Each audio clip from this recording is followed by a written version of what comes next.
पश्चिम बंगाल की सियासत में चुनावी पारा अब अपने चरम पर पहुंच गया है और इस बीच बीजेपी ने एक और बड़ा दांव चला है।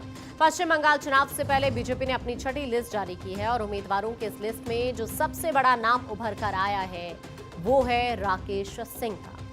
बीजेपी ने कोलकाता पोर्ट की हाई प्रोफाइल सीट से राकेश सिंह को चुनावी मैदान में उतारकर मुख्यमंत्री ममता बनर्जी के करीबी और टीएमसी के दिग्गज फरहाद हकीम को सीधी चुनौती दे दी है। बीजेपी ने तेजी से बदलते चुनावी समीकरण के बीच कोलकाता पोर्ट जैसी अहम सीट पर राकेश सिंह को मैदान में उतारकर ये क्लियरली संदेश दे दिया है कि इस बार मुकाबला सीधा और सख्त होगा। कोलकाता पोर्ट ये वो सीट है जहां की जंग अब व्यक्तिगत और राजनीतिक दोनों हो गई है।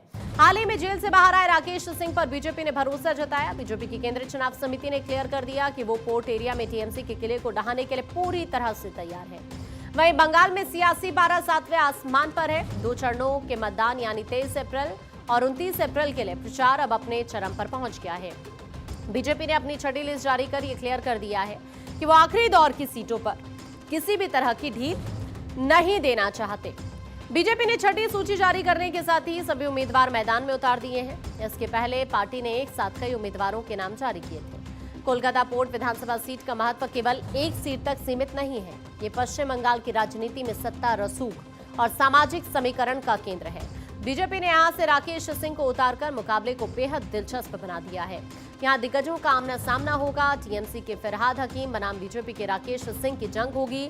फरहाद हकीम न केवल यहां के मौजूदा विधायक हैं बल्कि कोलकाता के मेयर और ममता बनर्जी के सबसे भरोसेमंद मंत्रियों में से एक भी है। ये उनका अभेद किला यहां पर माना जाता है।